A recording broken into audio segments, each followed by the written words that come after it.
Welcome to இந்திக்கல் AS academy. நாம இந்த வீடியோ என்ன போகிறோம்னா யூனிட் 10 ஓகேவா, கன்ஸ்ட்ரக்ஷன் மேனேஜ்மெண்ட் நம்ம பார்க்க போகிறோம். ஆல்ரெடி யூனிட் 9 போட்டாச்சு, செக்ஷன் போட்டாச்சு. ஸோ அடுத்து போகிற யூனிட் 10 கன்ஸ்ட்ரக்ஷன் மேனேஜ்மெண்ட் ஓகேவா. ஸோ ஒரே வீடியோ தான் போட போகிறோம். ஒரே வீடியோவில் நம்ம இந்த யூனிட்டை முடிக்க போகிறோம். ஸோ ஆல்ரெடி என்ன பண்ணியிருக்கோம் அப்படின்னா யூனிட் 1, 2, 3, 4, 5, 6, 7, 8, 9 வரைக்கும் என்ன பண்ணியிருக்கோம், நான் ஒரே வீடியோ போட்டிருக்கோம். அதை பார்க்காதவங்க எக்ஸாமுக்கு பார்த்துருப்பாங்க ஓகேவா. ஏன் அப்படி நான் படிக்கவே இல்லை சார், இதுக்கு மேலே படிக்க முடியுமோ, 2 நாள் தான் இருக்கு அப்படின்னா அட்லீஸ்ட் அந்த ஒரே வீடியோ பார்த்துருப்போங்க. கண்டிப்பாக உங்களுக்கு எக்ஸாம் பாயிண்ட் ஆஃப் வியூவில் கண்டிப்பாக யூஸ்ஃபுல்லாக இருக்கும் ஓகேவா. சரி வாங்க நம்ம கிளாஸ்க்குள்ள போயிடலாம். கன்ஸ்ட்ரக்ஷன் மேனேஜ்மெண்ட் ஓகேவா. இது நீங்கள் வந்து சில பேர் படிச்சிருப்பீங்க, சில பேர் கன்ஸ்ட்ரக்ஷன் மேனேஜ்மெண்ட் சொல்லி டாபிக் இருக்குது படிச்சிருப்பீங்க. இதில் என்ன வரும் அப்படின்னா மெயினாக சிபிஎம் பட்டு இந்த கால்குலேஷனு அந்த மாதிரி சம்ஸ்லாம் வரும். ஒரு தியரிங் கேட்பாங்க. கன்ஸ்ட்ரக்ஷன் மேனேஜ்மெண்ட்னா சும்மா ஜென்ரலாக தான் இருக்கும் இதில் ஓகேவா. போயிடலாம். சரி, கன்ஸ்ட்ரக்ஷன் மேனேஜ்மெண்ட் என்ன சார் அப்படின்னா அது கன்ஸ்ட்ரக்ஷனை மேனேஜ் பண்ணுறது தான் ஓகேவா. அது கன்ஸ்ட்ரக்ஷன் மேனேஜ்மெண்ட்னா அந்த கன்ஸ்ட்ரக்ஷன் பண்ணுறப்ப மேனேஜ்மெண்ட் ஓகேவா. அது ஒரு ஒர்க்கு என்னைக்கு ஆரம்பிச்சு என்னைக்கு முடியும் ஓகேவா, அதுக்கு எவ்வளோ ஆட்கள் தேவைப்படுவாங்க, அது எவ்வளோ மெட்டீரியல் தேவைப்படும் ஓகேவா, அது எவ்வளோ அமௌண்ட் தேவைப்படும், இந்த மாதிரி முன்னாடியே நம்ம என்ன பண்ணணும் கால்குலேட் பண்ணி வச்சுக்கிறது தான். நாளைக்கு என்ன வேலை, அதுக்கு எத்தனை பேர் கூப்பிடணும், என்ன வேலை, அதுக்கு வந்து எவ்வளோ மெட்டீரியல்ஸ் தேவைப்படும், அது எவ்வளோ செலவான்னு சொல்லி நம்ம முன்னாடியே கால்குலேட் பண்ணி ஒரு சார்ட் மாதிரி போட்டு வச்சுக்குவாங்க ஓகேவா. சார்ட் மாதிரி போட்டு கால்குலேட் பண்ணால் அதான் மேனேஜ்மெண்ட் ஓகேவா. அப்போ தான் என்ன ஆகும், மெட்டீரியலும் சரி லேபரும் சரி எஃபிஷியன்ஸி நம்ம யூஸ் பண்ண முடியும் ஓகேவா. அதுதான் கன்ஸ்ட்ரக்ஷன் மேனேஜ்மெண்ட்.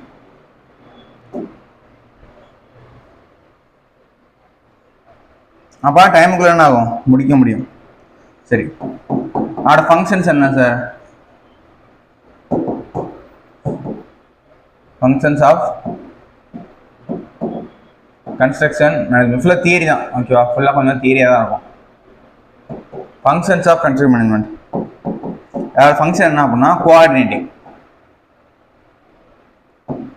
சும்மா தெரிஞ்சுக்கோங்க கோஆர்டினேட்டிங்கு. ரெண்டாவது planning and scheduling. Planning and scheduling இதெல்லாம் வந்து கன்ஸ்ட்ரக்ஷன் மேனேஜ்மெண்ட்டோடைய ஃபங்க்ஷன். அதில் என்ன ஒர்க் அப்படின்னா இதான் ஒர்க்கு, கோஆர்டினேட் பண்ணுறது, பிளானிங் அண்ட் ஷெடியூலிங்கு ஓகேவா. பர்ச்சேசிங்கு,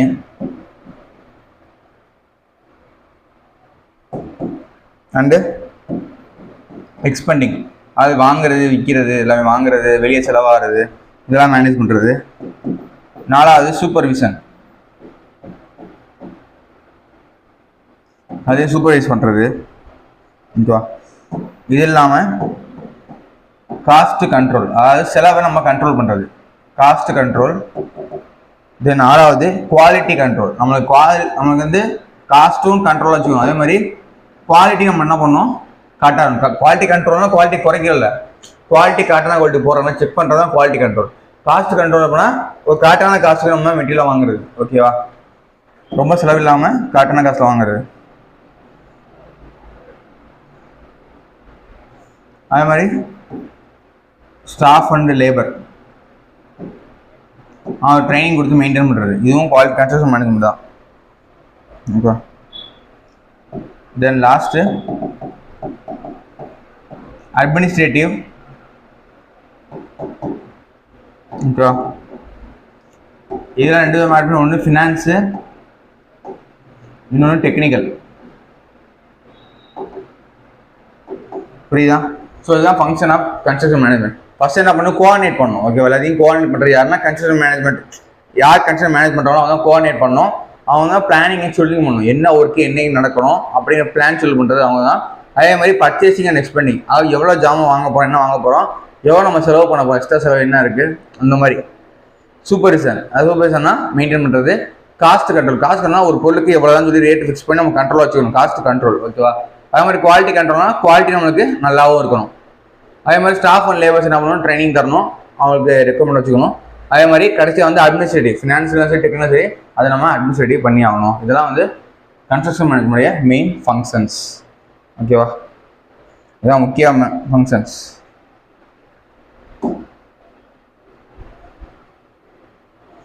ஓகே. அதே மாதிரி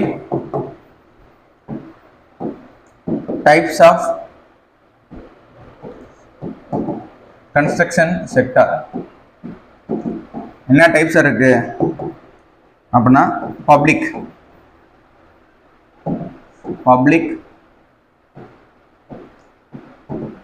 கன்ஸ்ட்ரக்ஷன் செக்டார். தென் ரெண்டாவது ப்ரைவேட் கன்ஸ்ட்ரக்ஷன் செக்டார். இது இல்லாமல் minor and major projects. Minor and major projects. இது இல்லாமல் லைட் ஹெவி அண்டு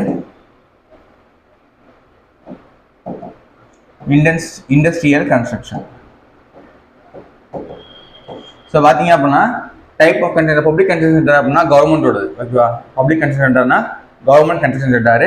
அதே மாதிரி ப்ரைவேட் கன்ஸ்ட்ரக்ஷன் சென்டர் இருக்கு, ப்ராஜெக்ட் இருக்கு, கவர்மெண்ட் நிறைய மைனர் மேஜர் ப்ராஜெக்ட்ஸ் இருக்கு.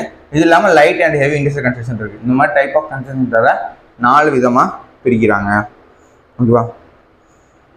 பப்ளிக் கன்ஸ்ட்ரக்ஷன் சென்டர் என்ன சார் அப்படின்னா ஸ்டேட்டு ஆர் சென்ட்ரல் கவர்மெண்ட் நடத்துறது, புரியுதா. ஸ்டேட் ஆர் சென்ட்ரல் கவர்மெண்ட் நடத்துகிற கன்ஸ்ட்ரக்ஷன் செக்டர், ஓகேவா. ஃபார் எக்ஸாம்பிள் தெரியும் பிடபிள்யூடி, ஹைவே, ரயில்வே, இந்த மாதிரி, ஓகேவா. அது பப்ளிக் கன்ஸ்ட்ரக்ஷன் செக்டர்ஸ், ஓகேவா. இப்போ ஸ்டேட்டை சொன்னோம்னா பிடபிள்யூடி பொதுப்பணித்துறை. இது சென்ட்ரல் அப்படின்னா சிபிடபிள்யூடி சென்ட்ரல் பப்ளிக் டிபார்ட்மெண்ட், ஓகேவா. இது சிபிடபிள்யூடி, பிடபிள்யூடி. ப்ரைவேட்னா ப்ரைவேட் கம்பெனி நடத்துறது. இப்போ எக்ஸாம்பிள் நம்மளுக்கே தெரியும் எல்என்டி, சிவிலுக்கு எல்லாமே தெரிஞ்சது எல்என்டி, ஓகேவா. அதே இல்லாமல் டாடா ப்ராஜெக்ட், இந்த மாதிரி நிறையா இருக்கு, ஓகேவா. இந்த மாதிரி நிறையா இருக்கு.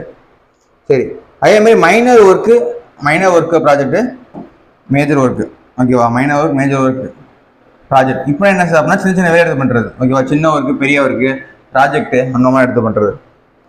லைட் ஹெவி கன்ஸ்ட்ரக்ஷன் உங்களுக்கு தெரியும், ஓகேவா. அதாவது லோடு அப்போ சொல்கிறாங்க. லைட் ஹெவி கன்ஸ்ட்ரக்ஷன்னா இப்போ சாதாரண வீடு கட்டுறாங்க அப்படின்னா லைட்டு, ஓகேவா. ஒரு பெரிய கமர்ஷியல் பில்டிங் கட்டுறாங்க அப்படின்னா அது ஹெவி. இண்டஸ்ட்ரியல்னா அது இண்டஸ்ட்ரியல் கன்ஸ்ட்ரக்ஷன்ஸ், ஓகேவா. நார்மலாக இருக்கிறதா, ஓகே.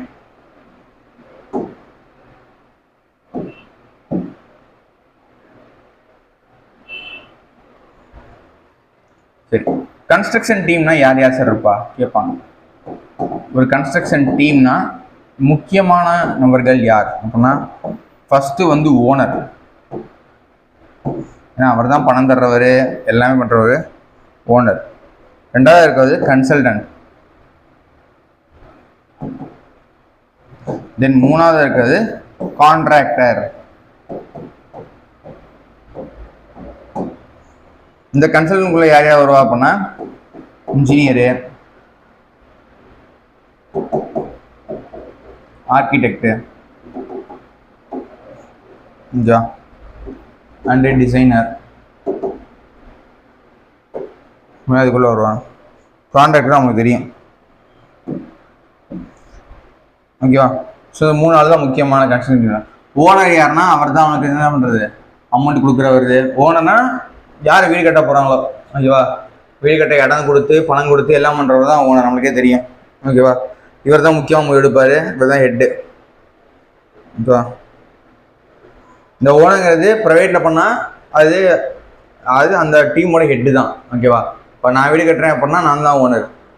இல்லை கவர்மெண்ட் ப்ராஜெக்ட் பண்ணது அப்படின்னா கவர்மெண்ட்டில் ஹெட்டாக இருப்பார்ல எக்ஸிக்யூட்டிவ் இன்ஜினியர், அவர் தான் என்ன பண்ணார், ஹெட்டாக இருப்பார், ஓகேவா.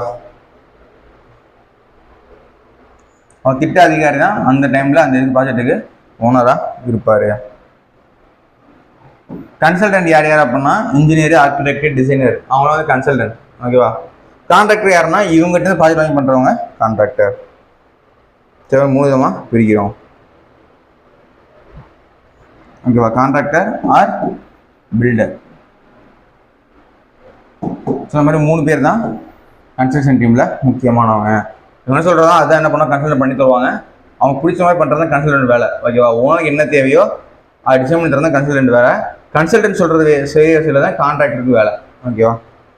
ஸோ இந்த மாதிரி தான் ஸ்டேஜஸ் இருக்குது. ஸோ ஓனர், கன்சல்டன்ட், கீழே கான்ட்ராக்டர்.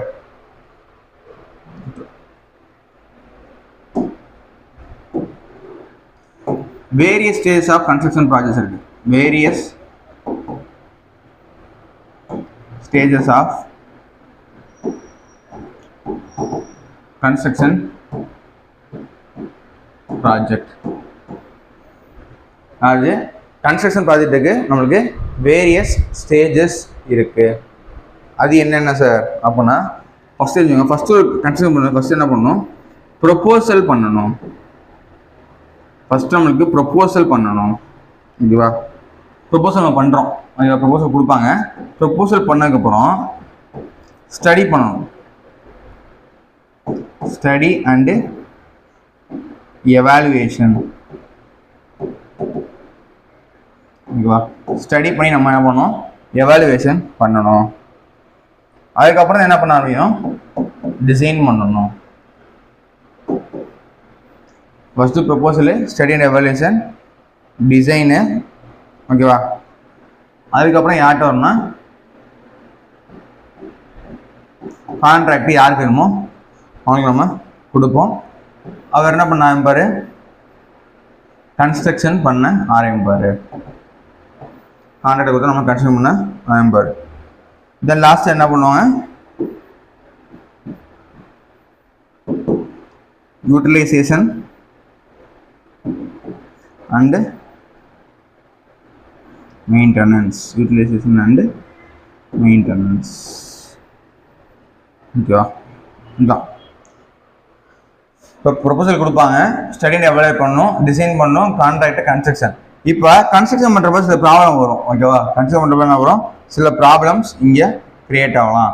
அப்போ என்ன பண்ணணும் அப்படின்னா டிசைனில் மாற்றம் வரணும். ஸோ ப்ராப்ளம் வருது அப்படின்னா சொன்ன டிசைனில் பண்ண முடியல, ப்ராப்ளம் வருது அப்படின்னா டிசைனில் போய் சரி பண்ணிட்டு அதுக்கான சொல்யூஷன் என்ன பண்ணணும்? இங்கே கொண்டு வரணும். புரியுதா? ஸோ சில டைம் கன்ஸ்ட்ரக்ஷன் பண்ணுறப்ப என்ன வரும்? அந்த டிசைனுக்கு ப்ராப்ளம் வரும். இந்த ப்ராப்ளம் என்ன பண்ணி திரும்ப சரி பண்ணிவிட்டு திரும்ப சொல்யூஷன் நம்ம கொண்டு வரணும். ஓகேவா? இதுதான் வந்து இருக்கிற various stages of construction project. ஓகேவா?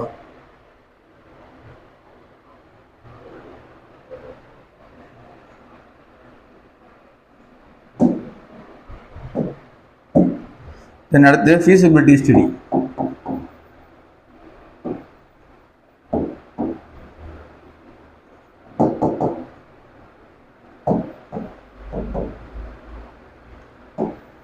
என்ன சார் ஃபீசிபிலிட்டி ஸ்டடி அப்படின்னா, ஒரு ஒர்க்கு நம்ம வெற்றியாக முடிக்கிறதுக்கு முடியுமா? ஓகேவா? வெற்றியாக முடிக்கணும்னா என்ன ப்ரொசீஜர் ஃபாலோ பண்ணணும், அதுதான் ஃபீசிபிலிட்டி ஸ்டடி. ஓகேவா? இதுக்கு ஒரு ஃப்ளோ டயக்ராம் இருக்குது. ஓகேவா? ஃபீசிபிலிட்டிக்கு பொறுத்த வரைக்கும் என்ன ஐடியா அப்படின்னா, ஃபஸ்ட்டு பார்த்தீங்கன்னா ஃபஸ்ட்டு நமக்கு ஐடியா கொண்டு வரும். ஓகேவா? ஃபஸ்ட்டு ஐடியா இருக்கணும். Generation of idea. ஓகேவா? ஐடியா என்ன பண்ணுவாங்க அப்படின்னா, ஐடியா நமக்கு என்ன தேவையோ அதை நம்ம ஸ்க்ரீனிங் பண்ணி எடுக்கணும். ஓகே? ஃபஸ்ட் நம்ம ஐடியா ரெடி பண்ணணும், அது ஸ்க்ரீனிங் பண்ணணும். நமக்கு என்ன தேவையோ சரி ஐடியா நமக்கு என்ன தேவையோ ஸ்க்ரீனிங் பண்ணணும். ஓகேவா? அப்புறமேட்டு நம்மளால் பண்ண முடியுமா முடியாது, அந்த ஐடியா வந்து ஓகே ஆகுமா ஆகாதா. ஓகே ஆகும்னா எஸ் கொடுத்து நம்ம அடுத்து என்ன பண்ணணும் போகணும். இல்லை முடியாதுன்னா நோ. சரி எஸ் முடியும். ஓகேவா? எஸ் முடியும் அப்படின்னா நம்ம என்ன பண்ணணும்? அனலைஸ் பண்ணணும். ஒர்க்கை நம்ம பண்ண முடியும் அப்படின்னா நம்ம அனலைஸ் பண்ணணும். என்னென்னா மார்க்கெட் அனலைசிஸ். மார்க்கெட்னா இப்போ இருக்க சுச்சுவேஷன் என்ன இருக்குது மார்க்கெட்டில். ஓகேவா? அதே மாதிரி டெக்னிக்கலாக நம்ம என்ன பண்ணணும்? அனலைஸ் பண்ணணும். ஓகேவா? ஸோ மார்க்கெட் அண்ட் டெக்னிக்கல் ரெண்டையும் நம்ம அனலைஸ் பண்ணணும். ஸோ ரெண்டையும் அனலைஸ் பண்ண என்ன பண்ணணும் அப்படின்னா, இப்போ மார்க்கெட் டெக்னிக்கல் வந்ததுக்கப்புறம் என்ன பண்ணணும்னா இது ரெண்டுமே. ஓகேவா? மார்க்கெட் டெக்னிக்கல் ரெண்டுமே வந்ததுக்கப்புறம் நம்ம என்ன பண்ணணும்? ஃபினான்ஷியல் ரெடி பண்ணணும். ஓகேவா? மார்க்கெட் எல்லாம் பண்ணியாச்சு. அப்புறம் என்ன பண்ணணும்? ஃபினான்ஷியல் பணம் தேவையில்ல. ஸோ மார்க்கெட் நம்ம செக் பண்ணிக்கணும், அதே மாதிரி டெக்னிக்கல் லெவலாக செக் பண்ணிக்கணும். அதுக்கடுத்து என்ன பண்ணணும்? ஃபினான்ஷியல். ஓகேவா? ஃபினான்ஷியலாக பண்ணிட்டு இது நம்மளுக்கு எக்கனாமிக்காக இருக்குமா இந்த ப்ராஜெக்ட்டு, இதெல்லாம் பண்ணால் நமக்கு எக்கனாமிக்னா பட்ஜெட்டுக்குள்ளே இருக்குமா அப்படின்னு செக் பண்ணிக்கணும். அப்புறமேட்டு ப்ராஜெக்ட் ஒர்த்து அப்படின்னா எஸ்ன்னா ப்ரொசீட் பண்ணலாம். இல்லை எக்கனாமிக் கிடையாது, ப்ளஸ் எக்கனாமிக்கலாக இருக்கணும், ஈக்கோலாஜிக்கலாக இருக்கணும். ஈக்கோலாஜிக்கல்னால் இயற்கைக்கு நல்ல விதமாகவும் இருக்கணும். அப்படி இருந்தால் எஸ்ஸு, இல்லையா நோ கொடுத்து தூக்கிடலாம். எஸ்ஸுன்னா நம்ம என்ன பண்ணலாம்? ஃபண்டிங் நம்ம ரெடி பண்ணி ஃபண்டிங் ப்ரொபோசலை கொடுத்துருவோம். ஃபண்டிங் ப்ரொபோசல் இதுதான் ஒரு ப்ராஜெக்ட் என்ன பண்ணணும், ஃபஸ்ட்டு ஐடியா ரெடி பண்ணணும், ஸ்க்ரீனிங் தேவையான ஸ்க்ரீனிங் பண்ணிட்டு ஓகே பண்ணலாம் அப்படின்னா ஓகே, இன்னொன்னா ஸ்டாப் பண்ணிடணும். இல்லை எஸ் அப்படின்னா நம்ம என்ன பண்ணணும், என்ன மார்க்கெட் இருக்குது, அது டெக்னிக்கலாக நம்ம என்ன தேவை, ஃபினான்ஷியல் கண்டுபிடிக்கணும், அது நம்ம பண்ணால் எக்கனாமிக்கலாக இருக்குமோ ப்ளஸ் ஈக்குவலாக செக் பண்ணணும். ஓகே நமக்கு ஆகும் அப்படின்னா நம்ம எஸ் கொடுத்து நம்ம என்ன பண்ணலாம், ஃபண்டிங் ப்ரொபோசலுக்கு போகலாம். இல்லை அப்படின்னா அப்படியே நம்ம ஸ்டாப் பண்ணிட்டு நோ கொடுத்து என்ன பண்ணலாம், டெர்மினேட் பண்ணிடலாம். இதுதான் வந்து ஃபீஸிபிலிட்டி ஸ்டடி. ஒரு இதை ஒர்க் பண்ணோம்னா இதுதான் ஃபீஸிபிலிட்டி ஸ்டடி. ஓகேவா?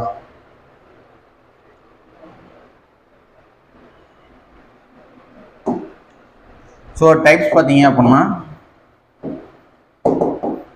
என்ன டைப்ஸ் இருக்கு அப்படின்னா, டெக்னிக்கல் ஃபீஸிபிலிட்டி,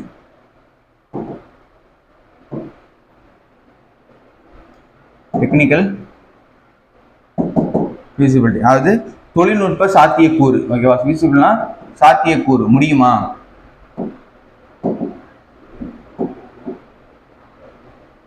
சாத்தியக்கூறு பாசிபிலிட்டி இருக்கா, அதான் ஃபீஸிபிலிட்டி. ஓகேவா? இதே மாதிரி ஃபினான்சியல் ஃபீஸிபிலிட்டி, இந்த ஒர்க்கு முடிக்காம ஃபினான்சியலாக நமக்கு முடியுமா, ஃபினான்சியலாக சப்போர்ட் சாத்தியக்கூறு இருக்கா. அடுத்து எக்கலாஜிக்கல், சூழியலா. ஓகேவா? இந்த சூழ்நிலை நமக்கு ஒத்து வருமா, இதனால அதுக்கான ரிசோர்ஸ்லாம் கிடைக்குமா, அதோட மூலதனம் நமக்கு கிடைக்கணும். ஸோ இதெல்லாம் டைப்ஸ் ஆஃப் ஃபீஸிபிலிட்டி. ஓகேவா? ஸோ டெக்னிக்கல் ஃபீஸிபிலிட்டி இருக்கணும், தொழில்நுட்ப சாத்தியக்கூறு இருக்கணும், ஃபினான்சியல் ஃபீஸிபிலிட்டி கிடைக்குமா, சுற்றுச்சூழலுக்கு ஓகேவா எக்கலாஜிக்கலாக ஃபீஸிபிலிட்டி பண்ண சாத்தியக்கூறு இருக்கா, ரிசோர்ஸ் நம்மளுக்கு கிடைக்குமா, இதெல்லாம் என்ன பண்ணணும், டைப்ஸ் ஆஃப் ஃபீஸிபிலிட்டி. ஓகேவா?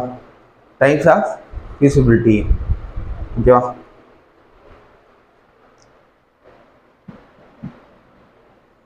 ஓகே.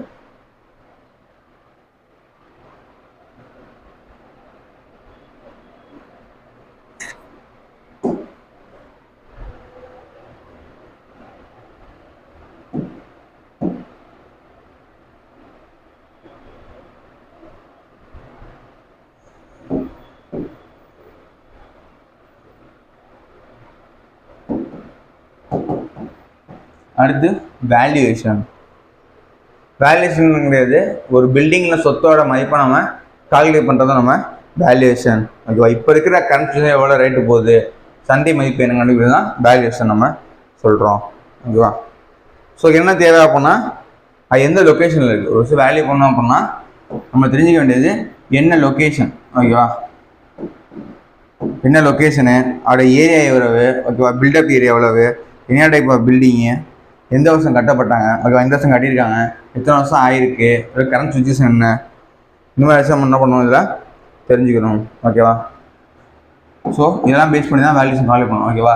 என்ன லொக்கேஷன், பில்டிங் எப்போ கட்டினாங்க, எத்தனை வருஷமாக டியூரேஷன் ஆயிருக்கு, ஓகேவா, அதே மாதிரி என்ன குவாலிட்டியில் இருக்குது, பில்டப் ஏரியா என்ன, பிளாட் ஏரியா என்ன, இப்போ அந்த இடத்துல ரேட்டு என்ன போயிட்டுருக்கு.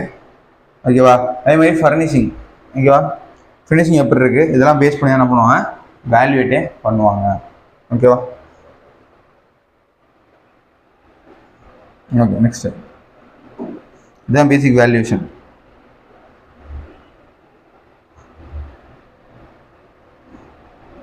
ஓகே.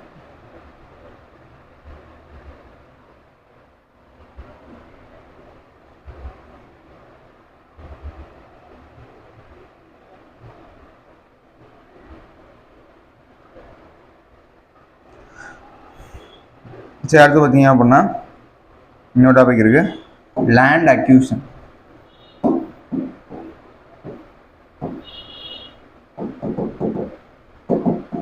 அது என்ன சார், லேண்டு அக்யூஷன். ஓகேவா?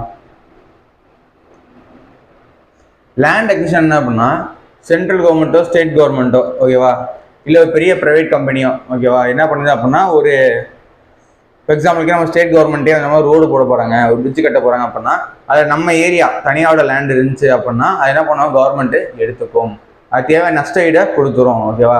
ஒரு நஷ்ட ஈடை கொடுத்து அந்த இடத்த எடுத்துக்கிச்சு அப்படின்னா அது பேர் தான் லேண்ட் அக்விசிஷன். புரியுதா? இப்போ கவர்மெண்ட் ரோடு போடுறாங்க, இப்போ 4 சாலை போடுறாங்க அப்படின்னா உங்கள் இடம் அங்கே இருக்குன்னு என்ன பண்ணுவாங்க, எடுத்துக்குவாங்க. எடுத்துக்கிட்டு அது எவ்வளோ நஷ்ட ஈடு அமௌண்ட்டோ அதை கொடுத்துருவாங்க. ஓகேவா? இதான் வந்து அக்யூஷன், லேண்ட் அக்யூஷன் அதுதான். ஓகேவா? தேவையான இடத்த அவங்க எடுத்துக்குவாங்க.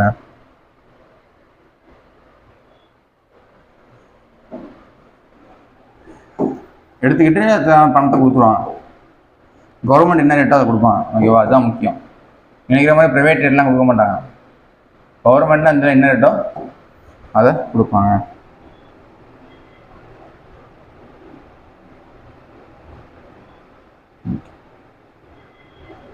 கான்ட்ராக்ட் மேனேஜ்மெண்ட் என்ன போகிறோம், டைப்ஸ் ஆஃப் கான்ட்ராக்ட் நம்ம பார்க்க போகிறோம். டைப்ஸ் ஆஃப் கான்ட்ராக்ட் என்ன கான்ட்ராக்ட் சார் இருக்கு? Piece work contract, item rate contract,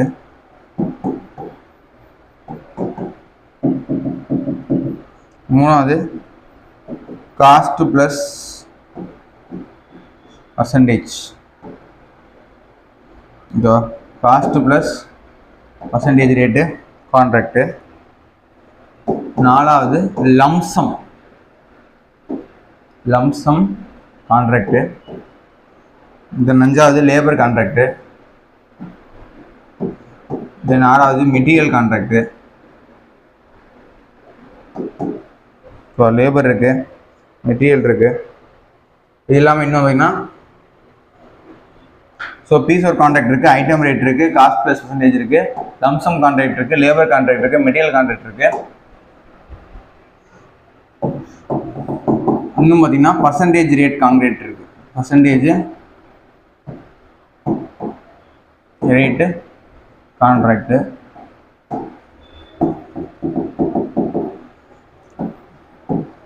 இதே மாதிரி cost plus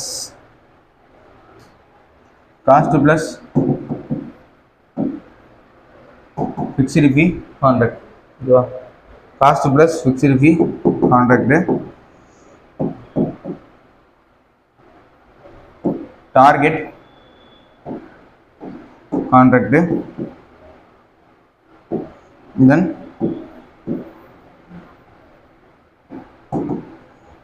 negotiated contract. So type of contract இதில் இருக்குது. ஓகேவா, பீஸ் ஒர்க் இருக்குது, ஐட்டம் ரேட் இருக்குது, காஸ்ட் பர்சன்டேஜ் இருக்குது, லம்சம் இருக்குது, லேபர் இருக்குது, மெட்டீரியல் ரேட் கான்ட்ராக்ட் இருக்குது,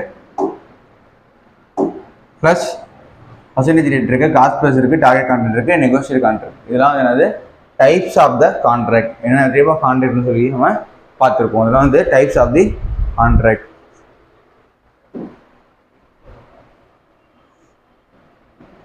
சரி, சும்மா சொல்லிடுறேன் என்ன கான்ட்ராக்ட்னு சும்மா தெரிஞ்சுவாங்க. இப்போ பீஸ் ஒர்க் கான்ட்ராக்டு அப்படின்னா எவ்வளோ ஒர்க் பண்ணணும், டைம்லாம் கிடையாது. இந்த பர்டிகுலர் பீஸ் ஆஃப் ஒர்க்கை என்ன பண்ணோம்னா முடிச்சு கொடுக்கணும். ஓகேவா, ஏன்னா எவ்வளோ ஒர்க் பண்ணாங்க, எவ்வளோ டைம் அதெல்லாம் இல்லை, எனக்கு அந்த ஒர்க்கை முடிச்சு தரணும், அது எவ்வளோ அமௌண்ட்டு நான் கொடுத்துறேன். ஓகேவா, அந்த பீஸ் ஆஃப் ஒர்க்கை நீங்கள் முடிச்சு தரணும். ஓகேவா, இந்த பகுதி வேலையை கொடுத்துருவாங்க. ஓகேவா, இப்போ அந்த வேலையை நீங்கள் என்ன பண்ணி முடிச்சு கொடுத்தோம் அப்படின்னா அதுதான் பீஸ் ஒர்க் கான்ட்ராக்ட். ஓகேவா, அது எப்போ நான் முடிச்சிடலாம், ஒரு வாரம் 2 நாள் ஆகலாம், எனக்கு தேவை அந்த வேலையை முடிச்சு தரணும், அதுக்கான அமௌண்ட் வாங்கிக்க. ஓகேவா, நீ ஒரே நாளில் முடித்தாலும் சரி, இல்லை பாய் 2 நாளாக முடித்தாலும் சரி, இல்லை கொஞ்சம் 3 நாள் முடிச்சாலும் சரி, நமக்கு தேவை அந்த ஒர்க்கை முடிக்கிறதுக்கு இவ்வளோ காசு நான் கொடுத்துருவேன். நீங்கள் பண்ணுறது பீஸ் ஒர்க் கான்ட்ராக்ட். ஓகேவா, அது சின்ன வேலைக்கு இது செட் ஆகும். ஓகேவா, அதாவது நிலத்தை அளக்கிறது வச்சா நிலத்தை அளந்து கொடுத்துரு, அவ்வளோதான், அது எவ்வளோ அமௌண்ட்டாக கொடுத்துருவேன் அந்த மாதிரி. ஓகேவா, அடுத்து ஐட்டம் ரேட் கான்ட்ராக்ட். ஓகேவா,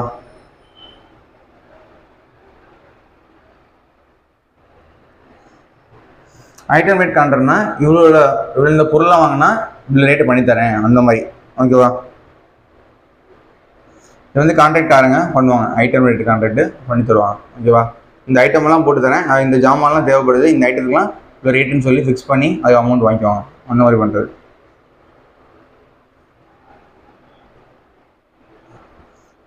அடுத்து cost plus percentage rate contract. ஓகேவா,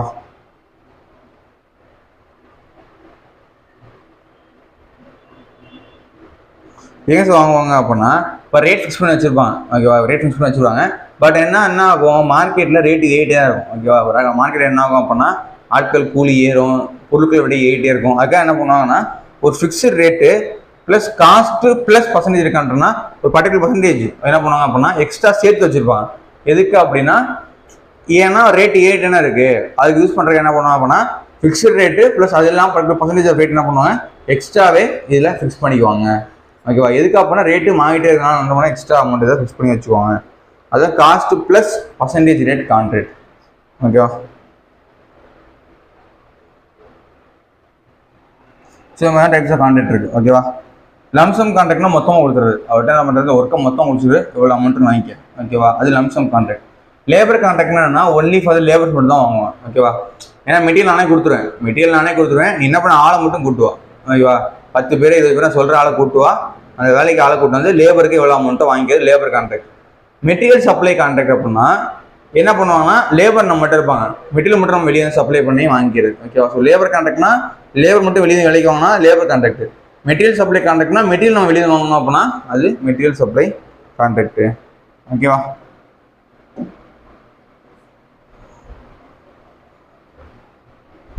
ஓகே.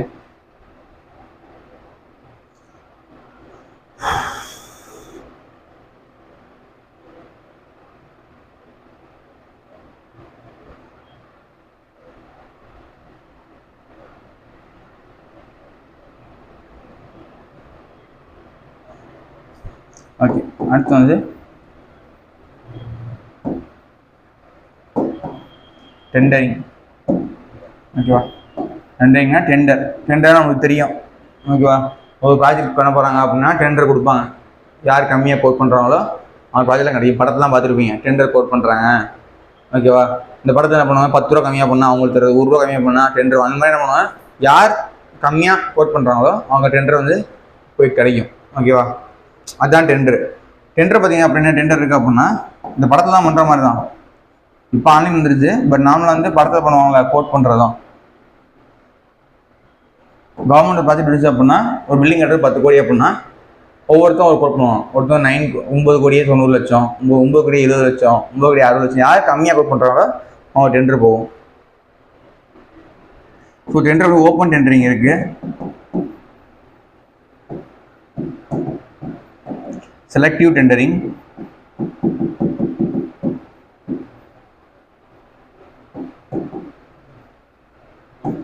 நெகோஷியேட்டர்னு சொல்லி நம்ம பிரிக்கிறோம். ஓகேவா. டெண்டரிங் என்ன பண்ணுறோம்,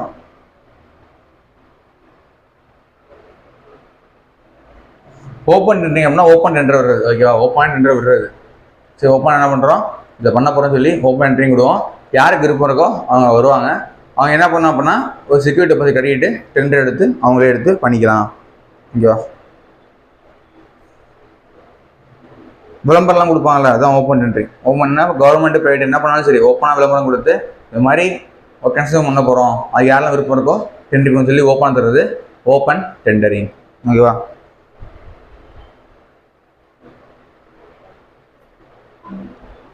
இதே செலக்டிவ் டெண்டரிங் அப்படின்னா இந்த டெண்டரிங் எடுக்கணும் அப்படின்னா இதுவும் டெண்டர் ஓப்பனில் வரும், ஆனால் கண்டிஷன் கொடுத்துருப்பான். ஓகேவா. கண்டிஷன் கொடுத்துருப்பான். செலக்டிவாக இவங்க தான் டெண்டர் எடுக்கணும், இவ்வளோ எக்ஸ்பீரியன்ஸ் இருக்கணும், இந்த ஃபீல்டில் எவ்வளோ எக்ஸ்பீரியன்ஸ் இருக்கணும், இதெல்லாம் டெண்டர் எடுத்து பண்ணிக்கணும். அந்த மாதிரி சில கண்டிஷன்லாம் இருந்துச்சு அப்படின்னா அது செலக்டிவ் டெண்டரிங். ஓகேவா.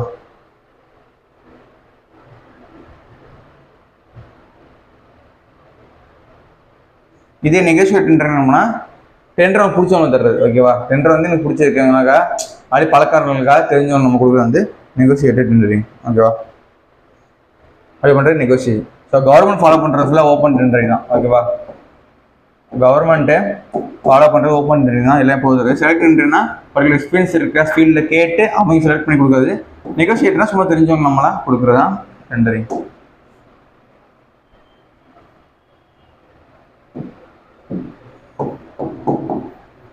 EMD கேட்பாங்க, இயர்னஸ்ட் மணி டெபாசிட். இயர்னஸ்ட் மணி டெபாசிட் சொல்கிறோம். நம்ம இயர்னஸ்ட் மணி டெபாசிட் தான் நம்ம EMD நம்ம சொல்கிறோம். இது என்ன சார் அப்படின்னா இப்போ டெண்டர் விட்டுறாங்க அப்படின்னா நம்ம டெண்டருக்கு அப்ளை பண்ணணும். டெண்டருக்கு நம்ம எல்லாரும் அப்ளை பண்ணுவாங்க. அப்ளை பண்ணணும் அப்படின்னா நான் பர்டிகுலர் அமௌண்ட் என்ன பண்ணணும், EMD கட்டி அவங்களுக்கு கொடுக்கணும். ஓகேவா. EMD கட்டினா மட்டும்தான் டெண்டரை அக்செப்ட் பண்ணுவாங்க. ஓகேவா. சலான் மூலமாக டிடி மூலம் என்ன பண்ணணும், டிடி மூலமாக எடுத்து இந்த பர்டிகுலர் இதுக்கு என்ன பண்ணணும் பே பண்ணணும். ஓகேவா. ஸோ டெண்டரில் நீங்கள் போகணுன்னாவே என்ன பண்ணணும், EMD கண்டிப்பாக கட்டி ஆகணும். ஓகேவா. டெண்டர் உள்ளே போகணுன்னாவே டெண்டர் நீங்கள் அப்ளை பண்ணுறப்பே என்ன கண்டிப்பாக இஎன்எஸ் மணி டெபாசிட் நீங்கள் கட்டியே ஆகணும். ஓகேவா? சொல்லாமல் எடுத்து என்ன பண்ணுவாங்க, இதை கட்டி ஆகணும். ஓகேவா? இது இஎம்டி. இன்னொன்று எஸ்டின்னு இருக்கு. எஸ்டிங்கிறது செக்யூரிட்டி டெபாசிட்.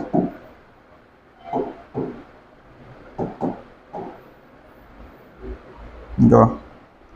இஎம்டி எவ்வளோ வரும் அப்படின்னா எக்ஸாம்பிளுக்கு 2 to 3% இருக்கும். ஓகேவா? கரெக்டாக தெரியல, அது வந்து மாறும், ஒவ்வொரு கணக்கு பொறுத்து மாறும். Security deposit 10%. இது யாசை கட்டுவா, இது யாசை கட்டுவா அப்படின்னா இப்போ டெண்டர் வந்து 10 கம்பெனி வந்து என்ன பண்ணுறான், போட்டி போடுறாங்க அப்படின்னா அந்த 10 கம்பெனியும் இஎன்எஸ் மணி டெபாசிட் கட்டி தான் டெண்டருக்குள்ளேயே போகணும். ஓகேவா? அந்த 10 கம்பெனி போகிறதுல கண்டிப்பாக நாங்கள் ஒரு கம்பெனி செலக்ட் ஆகும், இது 9 ரிஜெக்ட் ஆகிடும். ஓகேவா? அப்போ அந்த ஒரு கம்பெனி செலக்ட் ஆகிற என்ன பண்ணால் அவர் தான் என்ன பண்ணணும், செக்யூரிட்டி டெபாசிட் கட்டணும். ஓகேவா? டோட்டல் ப்ராஜெக்ட் காஸ்ட்டில் 10% என்ன பண்ணணும், அவர் வந்து செக்யூரிட்டி டெபாசிட் கட்டணும். இன்னைக்கு மற்ற 9 பேர் செலவாகும் போனால் மற்ற 9 பேருக்கு என்ன பண்ணுவாங்க, இந்த இஎம்டி அமௌண்ட் திரும்ப கொடுத்துருவாங்க.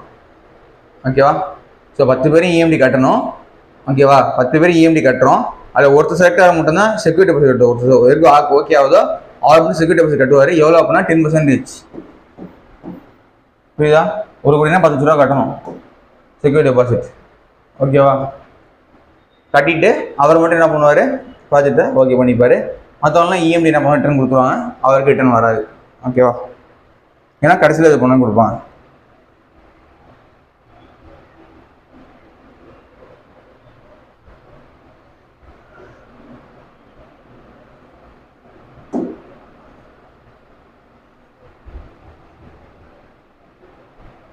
ஓகேவா? ஓகே.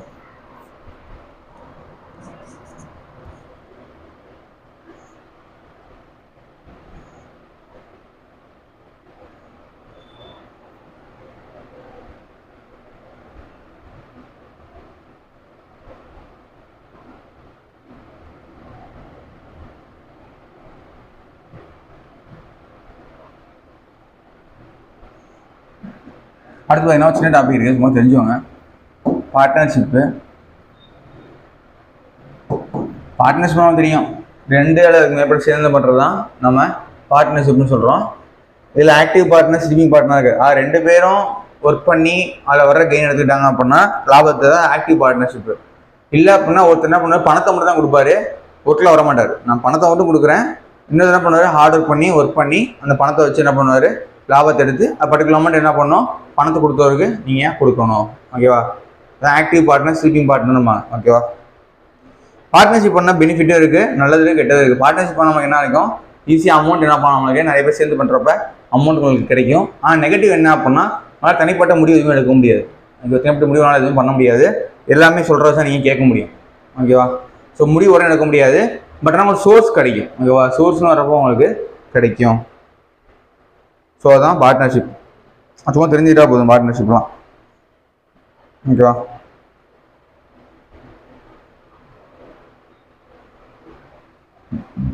ஓகே.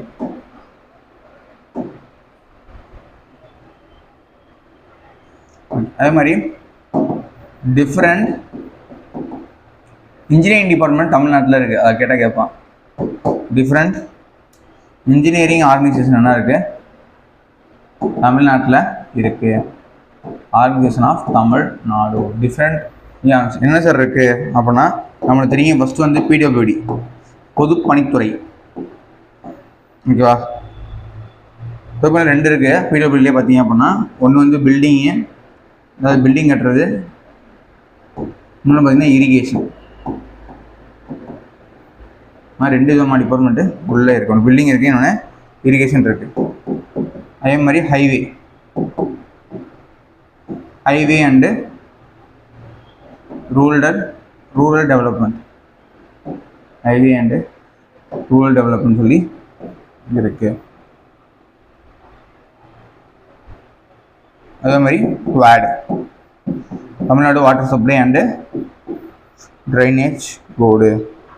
அதே மாதிரி டிஎன்இபி, தமிழ்நாடு எலக்ட்ரிசிட்டி போர்டு, மின்சாரத்துக்கா டிஎன்இபி. ஓகேவா?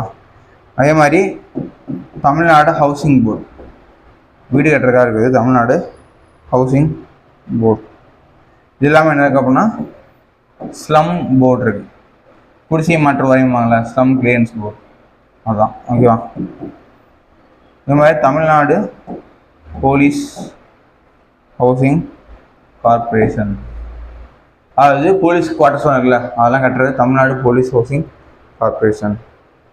ஸோ இதுதான் வந்து different department. Okay, PW building இருக்குது, இன்ஜினியரிங் இருக்குது, ஹைவே டிபார்ட்மெண்ட் இருக்குது, டுவாய்ட் இருக்குது, ஓகேவா, டிஎன்இபி இருக்குது, தமிழ்நாடு ஹவுசிங் போர்டு இருக்குது, ஸ்லம் கிளீன்ஸ் போர்டு இருக்குது, தமிழ்நாடு போலீஸ் ஹவுசிங் போர்டு இருக்குது. ஓகே, ஃபார் எக்ஸாம்பிளுக்கு ஆர்கனைசேஷன் சார்ட் பார்ப்போம். Organisation chart of PWD. For எக்ஸாம்பிளுக்கு பிடபிள்யூடியில் ஆர்கனைசேஷன் சார்ட் நம்ம எப்படி இருக்குன்னு பார்ப்போம். என்னென்ன சார் இருக்குது அப்படின்னா, ஃபஸ்ட்டு யார் சார் இருப்பா? ஹெட்டு வந்து மினிஸ்டர் தான். இந்த டிபார்ட்மெண்ட்டு மினிஸ்டர் தான் இது ஹெட்டு. ஓகேவா, துறை மந்திரி தானது ஹெட்டு. மினிஸ்டர் கீழே யார் சார் இருப்பாருன்னா செக்ரட்டரி இருப்பார். மினிஸ்டர் கீழே யார் இருப்பா? செக்ரட்டரி இருப்பார். தலைமைச் செயலருக்கெல்லாம் செக்ரட்டரி அவர் தான். அது கீழே இருக்கிறது தான் சீஃப் இன்ஜினியர். இன்ஜினியரிங்லேயே பவர்ஃபுல் இன்ஜினியரிங்லேயே தான். இன்ஜினியரிங்லேயே இருக்கிற ஹையஸ்ட் போஸ்ட்டு சீஃப் இன்ஜினியர் தான். சிஇ இருக்கு இல்லையா, ஹை பவர் இருக்கிறது சீஃப் இன்ஜினியர் தான். அதுக்குள்ளே யார் சார் இருப்பா அப்படின்னா எக்ஸி இருப்பாங்க.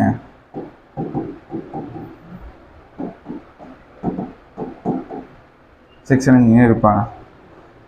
அதுக்குள்ளே யார் இருப்பா அப்படின்னா டிஇ இருப்பார், டிவிஷன் இன்ஜினியர் இல்லைன்னா எக்ஸிக்யூட்டிவ் இன்ஜினியர் இருப்பாங்க. ஓகேவா, செக்ஷன் இன்ஜினியர் யார் இருப்பா அப்படின்னா சூப்பரிண்டெண்டிங் இன்ஜினியர். அதுக்குள்ளே யார் இருப்பாங்கன்னா டிவிஷன் இன்ஜினியர் இல்லைன்னா executive engineer, division or executive.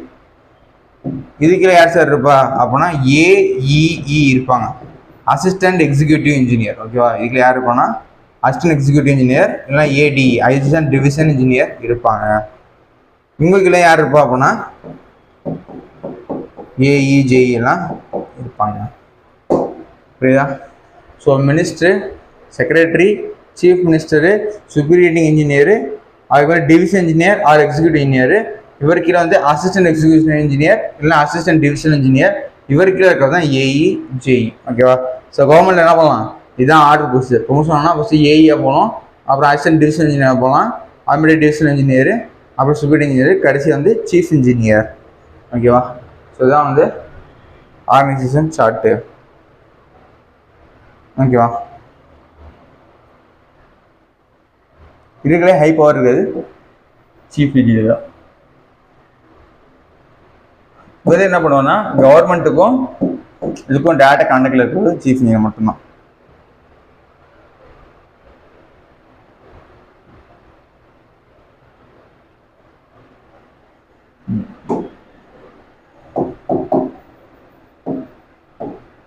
அடுத்து டைப்ஸ் ஆஃப் பேமெண்ட்ஸ்.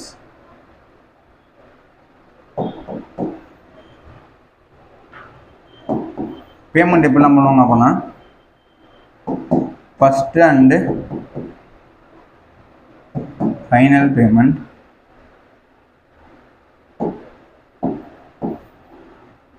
அண்ட் ரெண்டாவது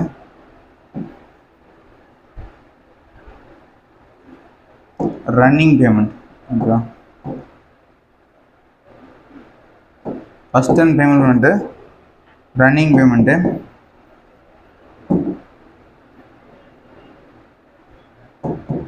intermediate payment, final payment, first payment. First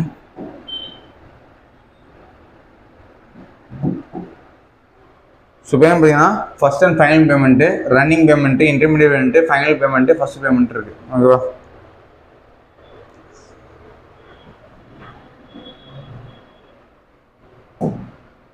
first கிடையாது, அட்வான்ஸ். இந்த ஃபஸ்ட் என்ன சொல்லலாமா, அட்வான்ஸ் பேமெண்ட் அப்படின்னு சொல்லலாம்.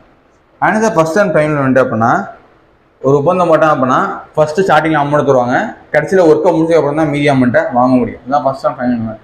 ரன்னிங் பேமெண்ட் அப்படின்னா ஒர்க்கை முடிக்க அமௌண்ட் என்ன பண்ணலாம், வாங்கிக்கலாம். ஓகேவா, கொடுத்துட்டே இருப்பேன். இன்டர்மீடியட் பேமெண்ட்னா நடுவில் பர்டிகுலர் டைம் பீரியட் தான் அமௌண்ட்டை வாங்க முடியும். ஃபைனல் பேமெண்ட்னா ஒர்க்கை முடிச்சதுக்கப்புறம் தான் ஃபுல் பேமெண்ட் நம்மளுக்கு கொடுப்பான். ஓகே, ஃபைனல் பேமெண்ட்னா கடைசி ஆக முடியும். அட்வான்ஸ் பேமெண்ட் நம்ம அமௌண்ட் நம்ம முன்னாடியே நம்மளுக்கு கொடுத்துருவாங்க. ஓகேவா?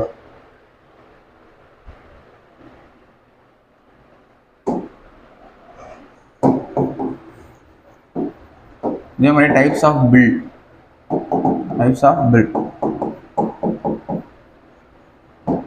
First and final bill. ஓகேவா? ஃபர்ஸ்ட் அண்ட் ஃபைனல் பில் இருக்கு. அதே மாதிரி ரன்னிங் அக்கௌண்ட்டுக்கு பில் இருக்கு.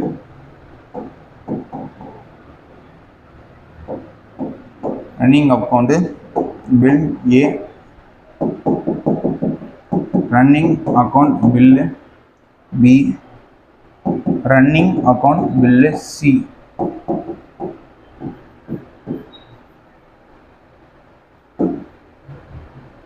இது இல்லாமல் அம்சம்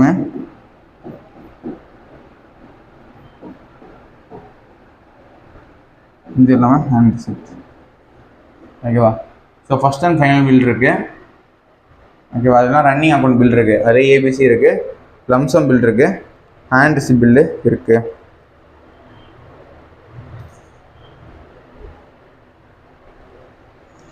ஃபஸ்ட் அண்ட் ஃபைனல் என்னன்னா ஒர்க்கை முடிச்சு நான் ஃபஸ்ட்டு ஒர்க் முடிச்சு போனால் பில் வாங்கிக்கலாம். ஃபைனல் ஒர்க் முடிஞ்சா பில் சப்மிட் பண்ண என்ன பண்ணலாம், நீங்கள் வாங்கிக்கலாம். ரன்னிங் அக்கௌண்ட் வந்து பீஸ் ஆஃப் ஒர்க்கு.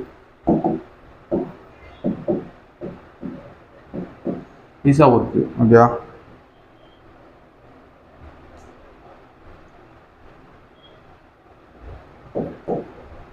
இது ரன்னிங் அக்கௌண்ட் பில் பி எதுக்கு அப்படின்னா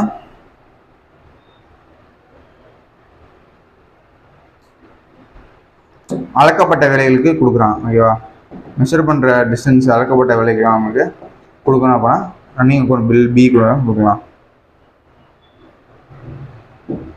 இது அப்படின்னா வேலைக்கு கட்டுமான வேலைக்கு தராங்க அப்படின்னா பொருள் விநியோகம், மெட்டீரியல் டிஸ்ட்ரிபியூஷன்.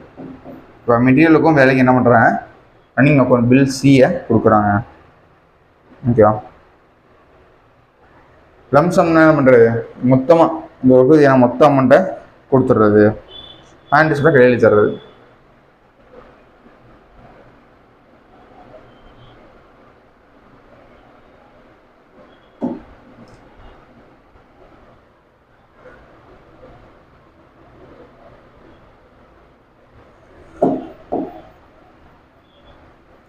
அடுத்து scheduling and time management. Scheduling and time management. Scheduling என்ன சார் அப்படின்னா கொடுத்த டைமுக்குள்ளே ஒர்க் வந்து நம்ம ஷெடியூல் பண்ணி நான் போட்டு முடிச்சா தான் அதுவே ஷெடியூலிங். கொடுத்த டைமுக்கு அதாவது டைம் நம்ம எந்த டியூரேஷன் போட்டு நம்ம ஒர்க்கை முடிச்சோம்னா அதுதான் வந்து ஷெடியூலிங். எனக்கு ஷெடியூல் பண்ணுறதுன்னு சொல்லுவேன். கண்டினியூ ஷெடியூல் ரொம்ப ரொம்ப முக்கியம். அப்போனா இந்த டைமில் ஒர்க்கை நம்ம முடிக்க முடியும்.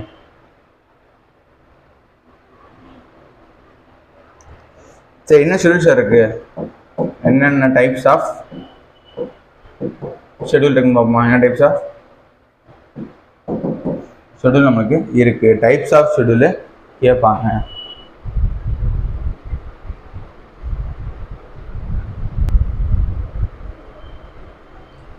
ஸோ டைப்ஸ் ஆஃப் ஷெடியூல் பார்த்தீங்க அப்படின்னா ஃபர்ஸ்ட் வந்து கன்ஸ்ட்ரக்ஷன் ஷெடியூல். அது கன்ஸ்ட்ரக்ஷன் பண்ணுறதுக்கு ஷெடியூல் கண்டிப்பாக போட்டோம். Construction schedule. ரெண்டாவது எக்யூப்மெண்ட்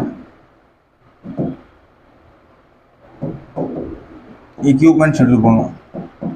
எந்த எக்யூப்மெண்ட் எப்போ தேவைப்படும். மூணாவது லேபர் ஷெடியூல் பண்ணணும். அது ஒவ்வொரு நாளைக்கு எவ்வளோ லேபர் தேவைப்படுவாங்க. தென் நாலாவது மெட்டீரியல் ஷெடியூல். என்னன்னைக்கு என்ன மெட்டீரியல் நம்மளுக்கு தேவைப்படும். இப்போ மெட்டீரியல் ஷெடியூல் இருக்கணும்.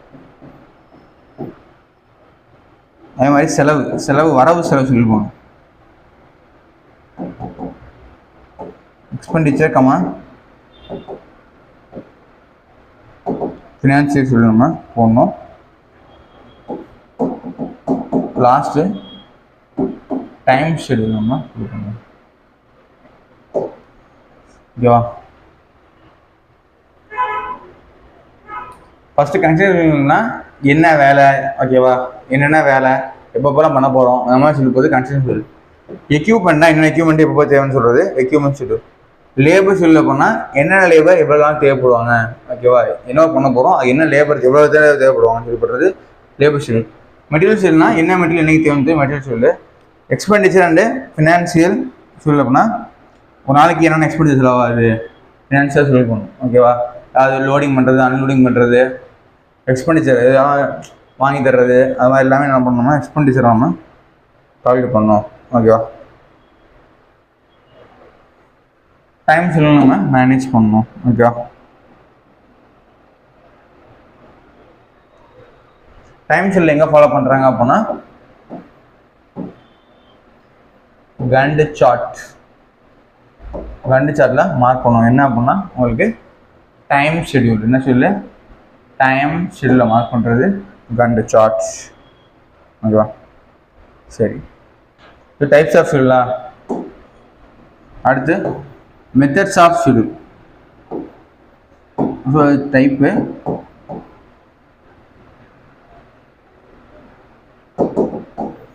Methods of scheduling okay.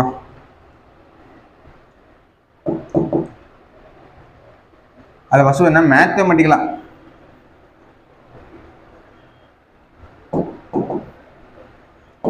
Schedule பண்ணோம் அப்படின்னா ரெண்டு விதமாக இருக்குது.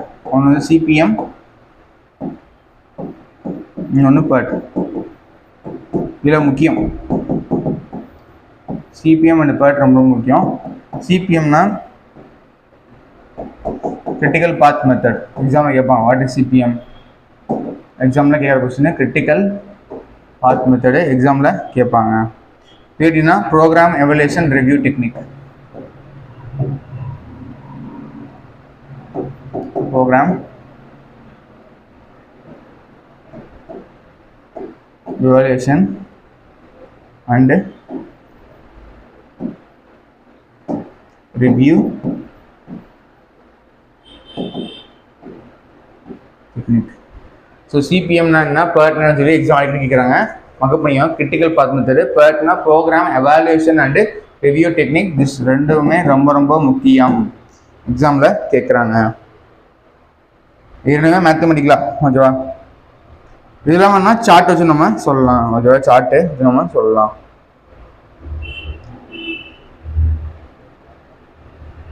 ஓகே, சிபிஎம் என்ன அப்படின்னா ஒர்க்கை முடிக்க குறைந்தபட்ச அளவு என்ன, அதிகபட்ச அளவு என்ன, மினிமம் டேஸ் எவ்வளோ வரும், மேக்ஸிமம் நம்ம கால்குலேட் பண்ணுறது சிபிஎம். பர்ட்னா டோட்டலாக நம்ம பண்ணுறது தான் ஓகேவா.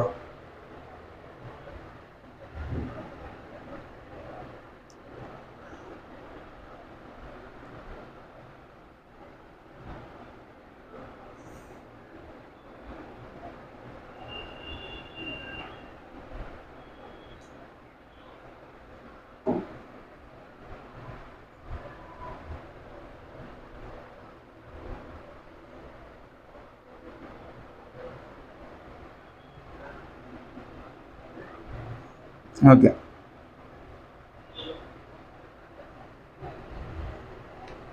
அடுத்து நெட்வொர்க்.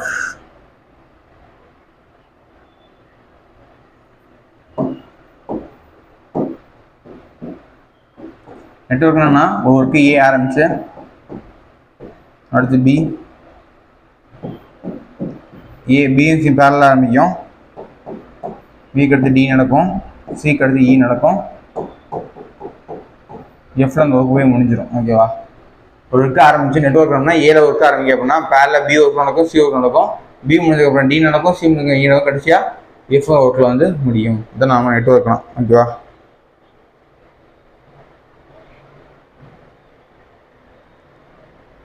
ஓகே,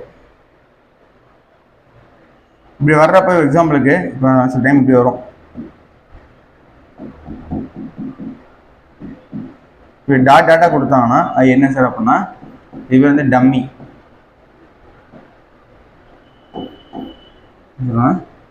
நெட்வொர்க், இதுவா டம்மி ஆக்டிவிட்டி ஓகேவா. இந்த ஆக்டிவிட்டி பேர் வந்து இது டம்மி ஓகேவா. இதெல்லாம் நார்மலாக இருக்க ஆக்டிவிட்டி, ஒரிஜினல். இது மட்டும் டாட்டா கொடுத்தா அது டம்மி ஆக்டிவிட்டி ஓகே.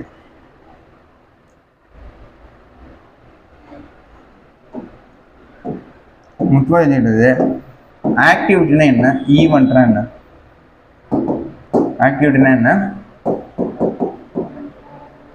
ஈவெண்ட்னா என்ன அப்படி என்ன பண்ண கண்டிப்பாக செஞ்சுக்கணும்.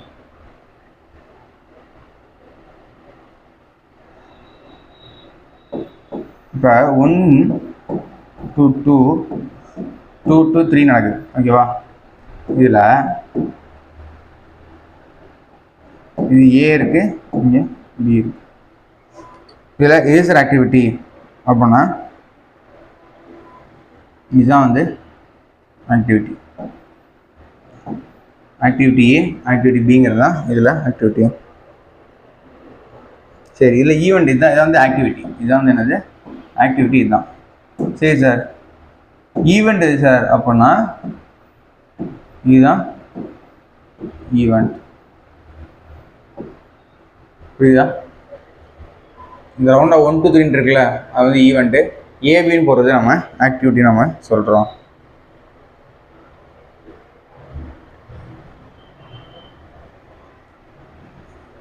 இது எப்படின்னா என்ன டைம் வரும் ஓகேவா. இந்த டைம் நம்ம வரும் ஆக்டிவிட்டி என்ன ஒர்க்குன்னு சொல்லி வரும் ஓகேவா. இது வந்து அதெல்லாம் வராது, ஈவெண்ட்டில் அதெல்லாம் வராது. ரூல்ஸ் பார்த்தீங்க அப்படின்னா நெட்டோட வரைகிறப்ப கிராஸ் பண்ணலாம் போகக்கூடாது ஓகேவா. கிராஸ் பண்ணாமல் நம்ம வரையணும் ஓகேவா. நெட்டோட வரையணும் அப்படின்னா 1 to 3 1 to பண்ணுறோம் அப்படின்னா நம்ம எதையும் கிராஸ் பண்ணாமல் நம்ம வரைஞ்சி காட்டணும்.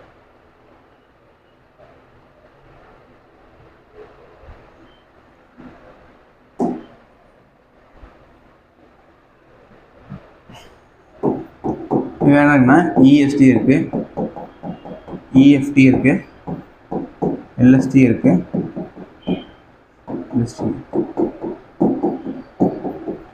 இஎஸ்டினா early start time. Early start time ஓகேவா. ஒரு ஒர்க்கை எவ்வளோ இயர்லி ஸ்டார்ட் பண்ணுறோமோ அதுதான் இயர்லி ஸ்டார்ட் டைம்.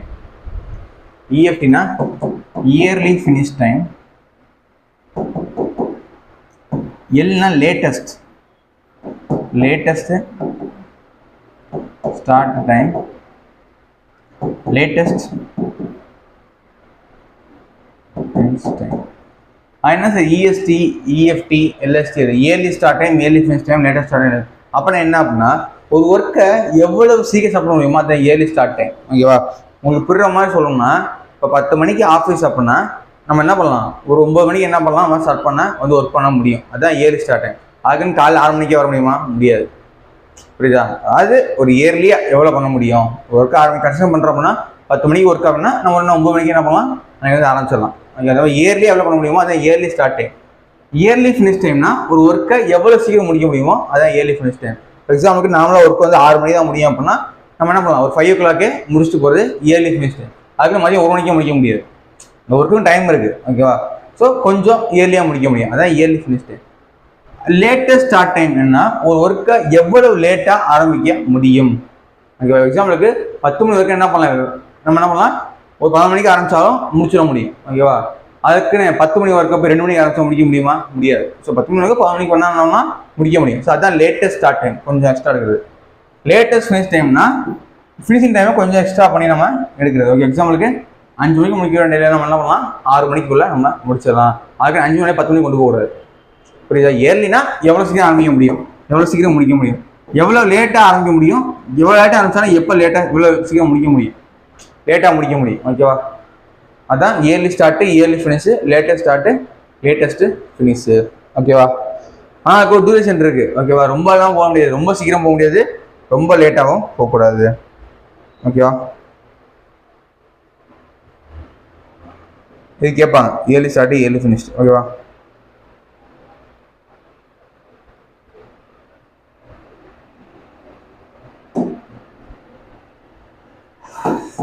ஃப்ளோட்னு ஒன்று இருக்குது. ஃப்ளோட் அப்படின்னா முடிவு நேரத்தை பாதிக்காமல் அதுக்குள்ளேயே நம்ம வேல்யூ வந்து மாறி இடைப்பட்டதில் வேல்யூ மாறிச்சு அப்படின்னா அதை நம்ம ஃப்ளோட்டுன்னு நம்ம சொல்கிறோம். ஸோ ஃப்ளோட் எத்தனை வகைப்படுன்னு கேட்டாங்கன்னா 4 வகைப்படும். இப்போ 4 டைப்ஸ் இருக்குது. ஃப்ளோட்டுங்கிறது 4 வகைப்படும். என்ன ஃப்ளோட்ஸாக இருக்குது அப்படின்னா total float, total float. So incident final time மாற்றாது, அதுக்குள்ளே கிடைப்பட்ட கேப்பை மாற்றிக்கும். இப்போ டோட்டல் ஃப்ளோட்டு, ஃப்ரீ ஃப்ளோட் ஓகேவா. இது வந்து டிஎஃப்னு சொல்லுவாங்க, இது ஃப்ரீ ஃப்ளோட்னால எஃப்எஃப்னு சொல்லுவாங்க.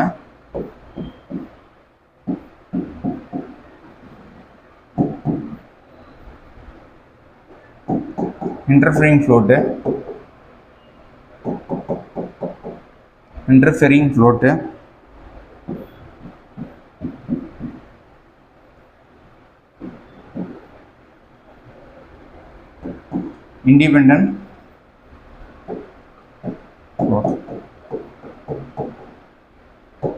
There are 4 types of float. Total float, free float, interfering float, independent float. 4 விதமா பிரிக்கிறாங்க. டோட்டல் ஃப்ளோட்னா என்ன சார் அப்படின்னா அனுமதிக்கப்பட்ட காலம், ஓகேவா? இந்த ஒர்க் பண்ணுறதுக்கு ஒரு 30 days கொடுத்துருக்காங்க, அனுமதிக்கப்பட்ட காலம், ஓகேவா? எத்தனை நாள் முடிக்கிறோம் நம்ம 27 days என்ன பண்ணுறோம், நம்ம கால்குலேட் பண்ணுறோம், முடிக்கிற மாதிரி வருது. அப்போ அதுக்கு இடையே டிஃப்ரென்ஸ் தான் டோட்டல் ஃப்ளோட்டு நம்ம சொல்கிறோம், ஓகேவா? டோட்டல் ஃப்ளோட் அப்படின்னா latest start time minus earliest start time, ஓகேவா? இல்லைனா latest finish time minus earliest finish time. ஒரு ஒர்க்கை எவ்வளோ லேட்டாக முடிக்க முடியும், எவ்வளோ சீக்கிரம் முடிக்க முடியும், எவ்வளோ சீக்கிரம் ஆரம்பிக்க முடியும், எவ்வளோ லேட்டாக ஆரம்பிக்க முடியும், உங்களோட டிஃப்ரென்ஸ் தான் வந்து டோட்டல் ஃப்ளோட்டு நம்ம சொல்கிறோம்.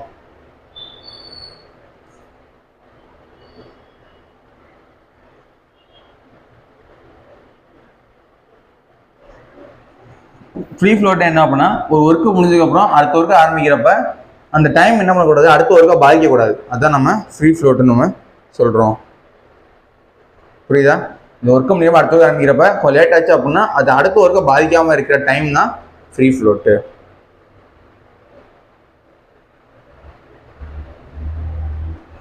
சரி, இன்டர்ஃபரன்ஸ் ஃப்ளோனா என்ன அப்படின்னா டோட்டல் ஃப்ளோட்டுக்கும் மைனஸ் ஃப்ரீ ஃப்ளோட், டோட்டல் ஃப்ளோட்டையும் ஃப்ரீ ஃப்ளோட்டையும் மைனஸ் பண்ணால் கிடைக்கிறது தான் இன்டர்ஃபரிங் ஃப்ளோட்.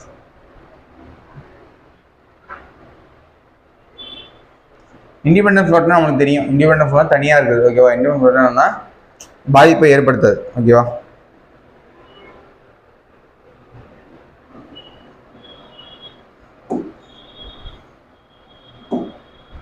இது முக்கியமானது கிரிட்டிக்கல் பாத். சீக்கிரமாக கேட்பாங்க, கிரிட்டிக்கல் பாத்னா என்ன சார்? கிரிட்டிக்கல் பாத்னா மிக நீண்ட நேரம் எடுக்கிறது தான் கிரிட்டிக்கல் பாத். அதாவது அந்த நெட்வொர்க் டயக்ராம்லேயே மிக நீண்ட நேரம், ஐயோ 1 2 3 4 போடுறதுக்கு ரொம்ப ரொம்ப டைம் எடுத்துக்குதோ மிக நீண்ட எடுக்கிறது தான் நம்ம கிரிட்டிக்கல் பாத்னு நம்ம சொல்கிறோம்.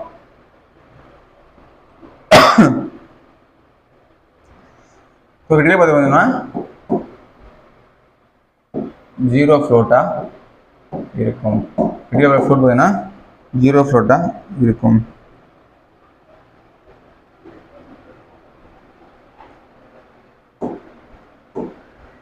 அடுத்து பார்த்தீங்கன்னா time estimate.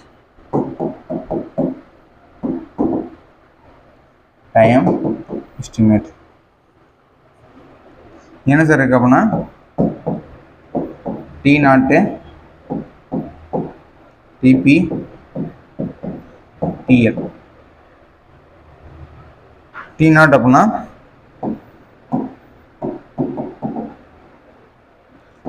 Optimistic time, TP அப்படின்னா பெசிமிஸ்டிக்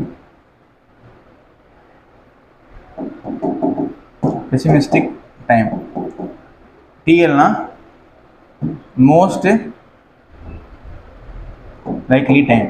அதே ஆப்டிமிஸ்டிக் டைம் என்ன அப்படின்னா ஒரு ஒர்க்கு ஆரம்பிக்க கம்மியான டைம் ஆப்டிமிஸ்டிக், ஒரு ஒர்க்கு ஆரம்பிக்க லேட்டான டைம் பெசிமிஸ்டிக், ஒர்க்கு முடிக்க அதில் தேவைப்படுற அதிகமான நேரம், ஓகேவா? எக்ஸாம்பிளுக்கு இன்னொன்று எஸ்கேவேஷன் பண்ணணும், மினிமம் எத்தனை நாள் ஆகும் அப்படின்னா உங்களுக்கு மினிமம் வந்து 2 days ஆகும்னா அது ஆப்டிமிஸ்டிக், ஓகேவா? இதே அது எஸ்கேவேஷனுக்கு ஒரு என்ன சொல்கிறது ஒரு 5 days ஆகும் அப்படின்னா அதிகபட்சம் ஆகுது அது பெசிமிஸ்டிக், ஓகேவா? 2 daysல ஒர்க்கை முடிக்க முடியும் அப்படின்னா அது ஆப்டிமிஸ்டிக் டைம். 5 days ஆகும் அதே ஒர்க்கு அப்படின்னா பெசிமிஸ்டிக் டைம். கரெக்டாக வந்து 3 daysல முடிச்சோம் அப்படின்னா அது மோஸ்ட் லைக்லி டைம். புரியுதா? ஸோ ரொம்ப கம்மியான டைமில் முடிக்கிறது ஆப்டிமிஸ்டிக், அதிகமான டைம் முடிக்கிறது பெசிமிஸ்டிக். மோஸ்ட் லைக்லினா ரெண்டுக்கும் நடுவில், ஓகேவா? முடிஞ்சால் மோஸ்ட் லைக்லி டைம் நம்ம சொல்கிறோம். இதுதான் டைம் எஸ்டிமேட். ஒரு ஒர்க்குக்கு டைம் எஸ்டிமேட்னா டீன்னு கேட்பாங்க. ஸோ இந்த 3ஐயும் பேஸ் பண்ணி தான் இருக்குது. ஆப்டிமிஸ்டிக்கு, பெசிமிஸ்டிக்கு, மோஸ்ட் லைக்லி டைம் 3ஐயும் பேஸ் பண்ணி தான் இருக்குது. ஸோ ஃபார்முலா கேட்பாங்க, டிக்கு வாட் இஸ் த ஃபார்முலா. இப்போ எழுத போகிற ஃபார்முலா ரொம்ப ரொம்ப முக்கியம், டைம் எஸ்டிமேட்டுக்கு ரொம்ப ரொம்ப முக்கியம். எக்ஸாமில் கண்டிப்பாக சம் இருக்கும். என்ன பண்ணால் நல்லது சொன்னதுதான், T0 optimistic time plus 4TL plus TP divide by 6. கண்டிப்பாக அது கேட்பாங்க. Optimistic time, most likely time, pessimistic time, இங்கே 4 வரணும். முக்கியமான டைம்னா இங்கே 6, இங்கே 4. ஓகேவா, இதை நீங்கள் கண்டிப்பாக தெரிஞ்சுக்கணும். இது ஆப்டிமிஸ்டிக்கு, மோஸ்ட் லைக், இது வந்து மோஸ்ட் லைக்லி, இது பெசிமிஸ்டிக். போட்டால் நமக்கு ஆன்சர் கிடைக்கும். இது கண்டிப்பாக கேட்பாங்க. அடுத்து பார்த்தீங்கன்னா ஸ்டாண்டர்ட் டீவியேஷன்.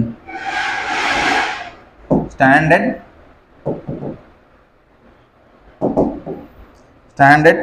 டீவியேஷன் அப்படின்னா எஸ்ன்னு சொல்லுவோம். ஓகேவா, எஸ்ஸுக்கு என்ன சார் ஃபார்முலா அப்படின்னா டிபி T0 டிவைட் பை 6. ஓகேவா, pessimistic time minus optimistic time divide by 6 பண்ணால் அது பேர் ஸ்டாண்டர்ட் டீவியேஷன். ஓகேவா, அது பேர் என்னது, ஸ்டாண்டர்ட் டீவியேஷன். இதுவும் எக்ஸாமில் கேட்டிருக்காங்க. அதே அடுத்த முக்கியமான ஃபார்முலா வந்து வேரியன்ஸ். ஓகேவா, வேரியன்ஸ் எப்படி சொல்லுவாங்கன்னா வின்னு சொல்லுவாங்க. அப்போ V equal to S square. S square பண்ணிக்கிறது தான் வி. அப்போ V equal to TP minus T0 by 6 whole square. So இதுவும் முக்கியம். இந்த ஃபார்முலா என்ன பண்ண எக்ஸாமில் படிச்சுட்டு போனால் கண்டிப்பாக அடிச்சிடலாம். ஓகேவா, ஸோ இந்த ஃபார்முலா கண்டிப்பாக எக்ஸாமில் இருக்கும். இதுவும் கேட்பாங்க, ஸ்டாண்டர்ட் டீவியேஷன் கேட்பாங்க. வேரியன்ஸ் கேட்டோன்னா இது ஸ்கொயர் பண்ணால் ஓகேவா, இது 5 25 ஸ்கொயர் பண்ண அடிக்கிறது வேரியன்ஸு. எக்ஸாமில் ரொம்ப ரொம்ப முக்கியமான கேள்வி, கேட்கக்கூடிய கொஸ்டின் தான். ஓகேவா,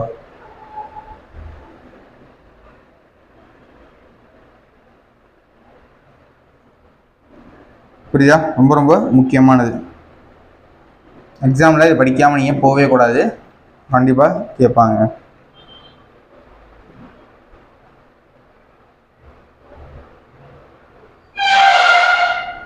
இதுலேருந்து சம்மும் கேட்பாங்க, இதுலேருந்து ஆகும் ப்ராப்ளம்ஸும் கேட்பாங்க. ஸோ ப்ராப்ளம் பார்த்தீங்கன்னா உங்களுக்கு இந்த சாப்டரில் வர்ற ப்ராப்ளம் இதுலேருந்து மட்டும்தான் வரும். ஓகேவா, இதுலேருந்து ப்ராப்ளம் கண்டிப்பாக வரும், நீங்கள் படிச்சுக்கோங்க. ஓகேவா, அடுத்து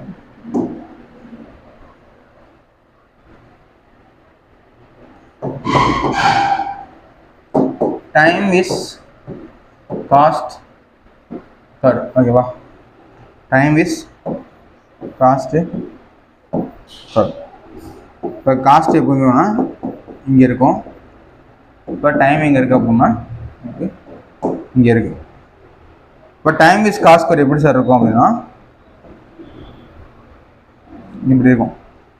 அது என்ன சார் அப்படின்னா நம்ம டைமை குறைச்சோம் அப்படின்னா, டைமை நம்ம என்ன பண்ணுறோம், குறைக்கிறோம். டைமை குறைச்சோம் அப்படின்னா காஸ்ட்டு ஹெவியாக இருக்கும். ஓகேவா, இது வந்து கிராஷ் டைம்.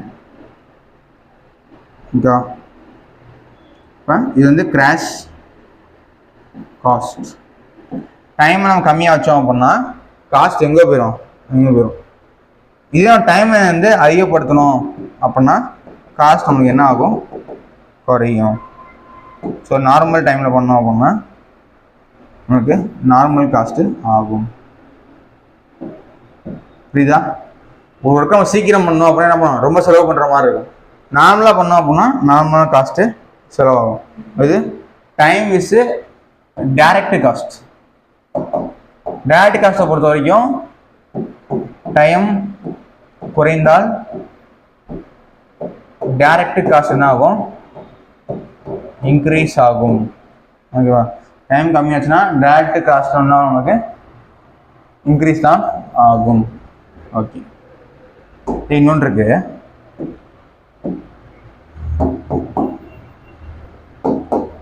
டைம் வேஸ்ட்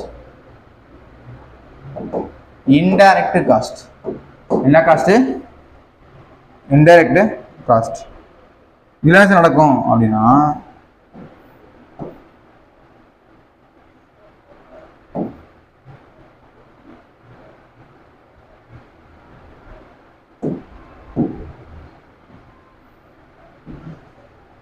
ஓகேவா.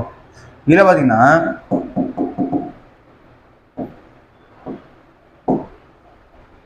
இன்டைரக்ட் காஸ்ட் என்ன ஆகும்னா கம்மியான கம்மியான காஸ்ட்டாக இருக்கும். டைம் ஆனால் காஸ்ட் இன்க்ரீஸ் ஆகும். ஓகேவா.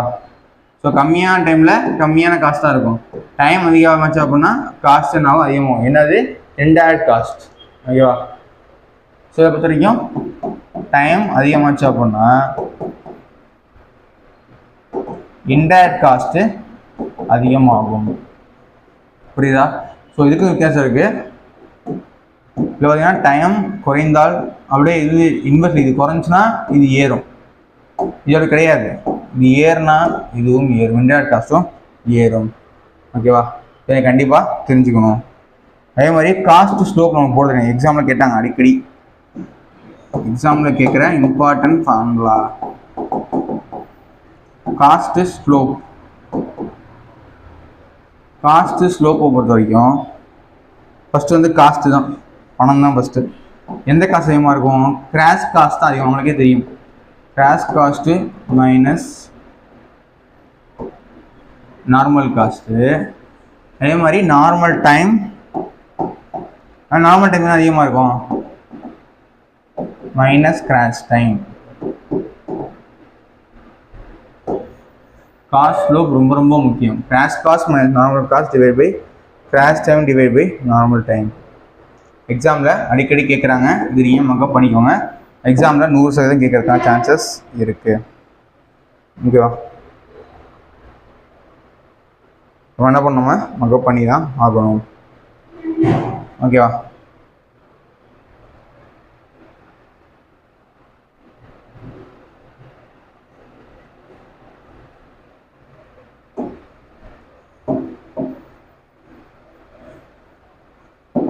Quality management. குவாலிட்டி மேனேஜ்மெண்ட்டில் குவாலிட்டி கண்ட்ரோல் பண்ணுறது தான். ஓகேவா. குவாலிட்டி மேனேஜ்மெண்ட் அப்படின்னா ஒவ்வொரு பொருளையும் நம்ம என்ன பண்ணலாம், குவாலிட்டியை கண்ட்ரோல் பண்ணுறது தான். அது என்ன சார் பண்ணலாம் அப்படின்னா இன்ஸ்பெக்ஷன் பண்ணுறது, ஆடிட் பண்ணுறது, அப்படிலாம் நம்ம குவாலிட்டியை மேனேஜ் பண்ண முடியும். குவாலிட்டிக்கு என்ன பண்ணலாம், சாம்பிள் எடுக்கலாம். சாம்பிள் எடுத்து டெஸ்ட் பண்ணி நம்ம குவாலிட்டி மேனேஜ்மெண்ட் பண்ண முடியும். சாம்பிளிங் எடுத்து நம்ம பண்ண முடியும். சேஃப்டி மேனேஜ்மெண்ட் அடுத்து. குவாலிட்டி மேனேஜ் என்ன பண்ணலாம், நம்ம சாம்பிள்லாம் எடுத்து நம்ம கால்குலேட் பண்ணி நம்ம குவாலிட்டி மேனேஜ்மெண்ட் நம்மளால் பண்ண முடியும். ஓகேவா.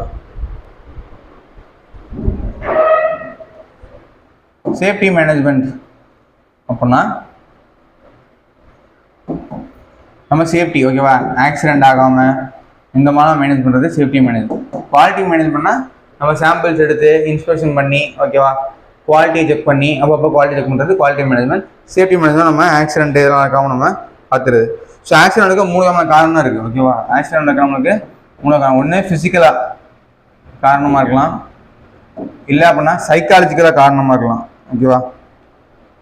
ஸோ ஃபிசிக்கல் இருக்குது, சைக்காலஜிக்கல் ரீசன் இருக்குது, நம்மளுக்கு ஃபிசியாலஜிக்கல் ரீசன் இருக்குது. ஓகேவா.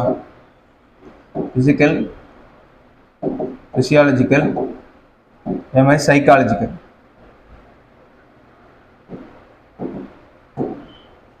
ஓகேவா.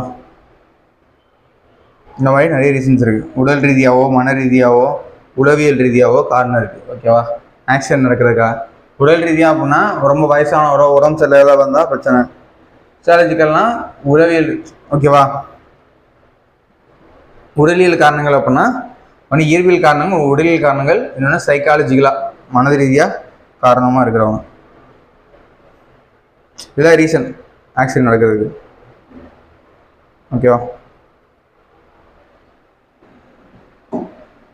அதே மாதிரி கன்ஸ்ட்ரக்ஷன் டிஸ்பியூட். அது என்ன சார் கன்ஸ்ட்ரக்ஷன் டிஸ்பியூட் அப்படின்னா என்னென்னா சொல்லிடுறேன். என்னென்னா ஓனருக்கும் கான்ட்ராக்டருக்கும் பிரச்சனை வரலாம். ஓகேவா.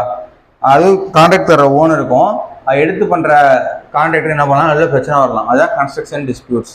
சண்டை வரணும், தகராறு வரணும், 2 தகராறு வந்துச்சுன்னா அதுவே தான் கன்ஸ்ட்ரக்ஷன் டிஸ்பியூட்ஸ் நம்ம சொல்கிறோம். ஓகேவா. இதனால சார் வரலாம் அப்படின்னா ஒர்க்கு டைம் கூட முடிக்கல பிரச்சனை வரலாம், மெட்டீரியல் குவாலிட்டி இல்லை பிரச்சனை வரலாம். ஓகேவா. அதே மாதிரி ப்ராப்பராக வந்து ஒர்க்கை முடிச்சு தரல, சொன்ன டைமுக்குள்ள முடிக்கல, அந்த மாதிரி நிறைய பிரச்சனை வந்துச்சுன்னா கன்ஸ்ட்ரக்ஷன் டிஸ்பியூட்ஸ் நம்மளுக்கு வரும். ஓகேவா, தான் கன்ஸ்ட்ரக்ஷன் டிஸ்பியூட்ஸ் நம்ம சொல்கிறோம். இது சரி பண்ணுறதுக்கு நம்ம என்ன பண்ணுவோம், ஆர்பிட்ரேஷன். ஆர்பிட்ரேஷனா நடுவர் நீதிமன்றம். ஓகேவா, ஆர்பிட்ரேஷன் நடுவர் மன்றத்தில் போய் என்ன பண்ணோம், பொதுவாக வச்சு பஞ்சாயத்து பண்ணி சரி பண்ணுறது தான் ஆர்பிட்ரேஷன் நம்ம சொல்கிறோம்.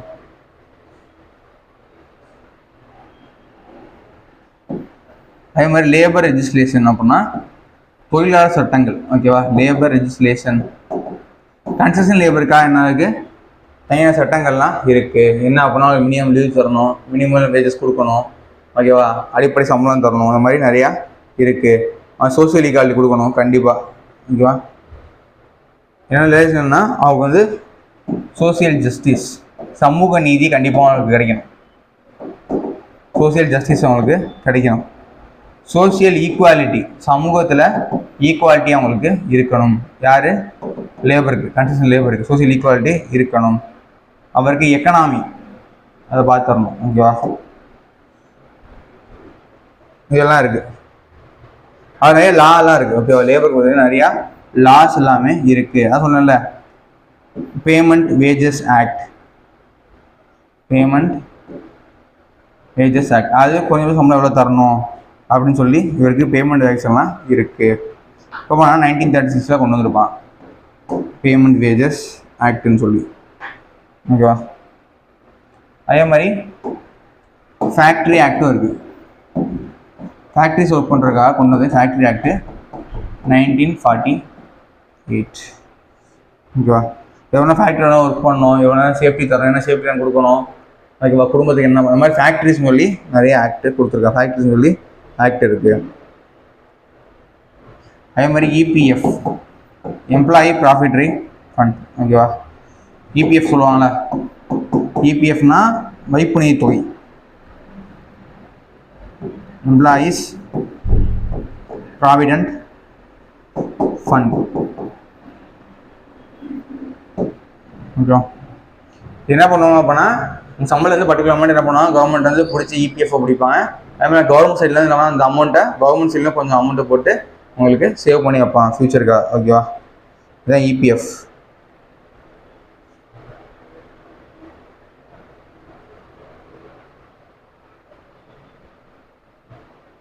சரி, லாஸ்ட் அண்ட் ஃபைனல் அப்படின்னா ஆண்டர்ப்ரனர்ஷிப். ஆண்டர்ப்ரனர்ஷிப் ஆண்டர்ப்ரனர்ஷிப்னா தொழில் முனைவோர். தொழில் முனைவோர் ஆண்டர்ப்ரனர்ஷிப்னா ஒன்றும் கிடையாது. ஒரு பிஸ்னஸ் பண்ணுறதுக்கு என்ன பண்ணுவாங்க, கவர்மெண்ட்டே என்ன பண்ணுவாங்க, ஒரு நிறைய ஐடியா தான் கொடுப்பான். அதுதான் ஆண்டர்ப்ரனர்ஷிப். ஓகேவா, அது தனியாக பிஸ்னஸ் பண்ணுறதுக்கு, இப்போ தனியாக சொல்கிறது ஒரு டிசைன் கடை வைக்கிறது, தனியாக ஆண்டர்ப்ரனர்ஷிப்னா தொழில் கற்றுறது, தொழில் முனைவோர். ஓகேவா, ஆண்டர்ப்ரனர்ஷிப் தொழில் நிறுவனத்தை துவங்கி அதை விரிவடைந்து நம்ம அதில் ஒர்க் பண்ணுறோம், நம்மளே ஒன்றா ஒரு கம்பெனி ஆரம்பித்து பண்ணுறது தான் ஆண்டர்ப்ரனர்ஷிப், தொழில் முனைவோர். நம்மளே ஒரு தொழில் ஆரம்பிக்கிறது. ஓகேவா, என்ன இருக்குது அப்படின்னா இதில் வந்து ரிஸ்க் இருக்குது. தொழில் முனைவு பண்ணுற பிரச்சனை இல்லை, இல்லை ரிஸ்க்கும் இருக்குது. இது இருக்குது. என்ன ரிஸ்க் அப்படின்னா உங்களுக்கு ஃபினான்ஷியலாக ரிஸ்க் இருக்குது. ஓகேவா, பணத்தை என்ன பண்ணும், நீ தான் முதலீடு பண்ணுற மாதிரி இருக்கும். அதே மாதிரி டெக்னாலஜி ரிஸ்க் இருக்குது, மார்க்கெட் ரிஸ்க் இருக்குது, நிறைய ரிஸ்க் இருக்குது. டெக்னாலஜி, மார்க்கெட்டு, அதே மாதிரி ரெப்புடேஷன், நம்ம என்ன பண்ணணும், அதை நேம் நம்ம காப்பாற்றணும். ஓகேவா, கிரெடிட் ரிஸ்க், நிறைய ரிஸ்க் இருக்குது. ஆனால் என்னென்ன ரிவார்டு கிடைக்கும் அப்படின்னா இது பண்ணோம் அப்படின்னா ஜாப் சாட்டிஸ்ஃபேக்ஷன் இருக்கும். நம்ம வந்து சுயமாக ஒர்க் பண்ணுறோம், ஜாப் சாட்டிஸ்ஃபேக்ஷன் இருக்கும். அதனால சம்பளங்கிறது நம்ம இது பண்ணுறது தான். ஓகே, நமக்கு என்ன பண்ணால் ஹையர் நமக்கு சம்பளம் நமக்கு கிடைக்கும். ஓகேவா, நம்ம செல்ஃப் கான்ஃபிடன்ஸ் நமக்கு இன்க்ரீஸ் ஆகும். ஓகேவா, அதான் என்டர்பிரினர்ஷிப்.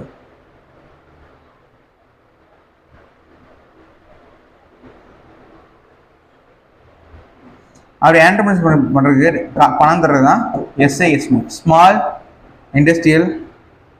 ஓகேவா, ஸ்மால் இண்டஸ்ட்ரி சர்வீஸ் இன்ஸ்டியூட்ஸ் இருக்குது. ஓகேவா, சின்ன சின்ன இன்ஸ்டியூட். ஓகேவா, ஸ்மால் இண்டஸ்ட்ரீஸ்க்கெலாம் வந்து பணம் தரதுக்காக எஸ்ஐஎஸ்சின்னு ஒரு இன்ஸ்டியூட் இருக்குது. வேறு என்ன சார் இருக்குது அப்படின்னா டிஐசி, டிஸ்ட்ரிக்ட் இண்டஸ்ட்ரி சென்டர். ஓகேவா, டிஸ்ட்ரிக்ட் மாவட்ட தொழில் மையம். ஓகேவா, மாவட்ட தொழில் மையம் சொல்லி இருக்கு. இது இல்லாமல் TANSIDCO, Tamil Nadu small scale industries development corporation. எப்போ அமைக்கப்பட்டது கேட்பாங்க. டான்சிட்கோ வந்து 1971. Tamil Nadu small scale industry development corporation limited 1971 என்ன பண்ணுறாங்க, இதை கொண்டு வராங்க. ஓகேவா. ஸோ தான் அது ஆண்டர்பிரினர்ஷிப், அதாவது தொழில் தொடங்குறது. ஓகேவா, புரியும்னு நினைக்கிறேன். இதான் வந்து தொழில் தொடங்குறது, இதுதான் ஆண்டர்பிரினர்ஷிப். ஓகேவா. ஸோ பார்த்தாச்சு. ஸோ என்ன பண்ணால் சும்மா ஜென்ரலாக கொஸ்டின் கேட்பாங்க. ஸோ மெயினாக என்ன பண்ணுவோம் அப்படின்னா, நான் சொன்னேன்ல time, expected time T0, TP, TL அதுலேருந்து கண்டிப்பாக கொஸ்டின் கேட்பாங்க. அந்த வேரியன்ஸு, ஸ்டாண்டர்ட் டீவியேஷன்ஸு அதுலேருந்து கண்டிப்பாக கொஸ்டின்ஸ் இருக்கும். அது நல்லா படித்தவங்க போதும். இந்த யூனிட்டில் நீங்கள் ஜென்ரலாக கேட்பாங்க, நீங்கள் எழுதிடலாம். ஓகேவா. தேங்க்யூ.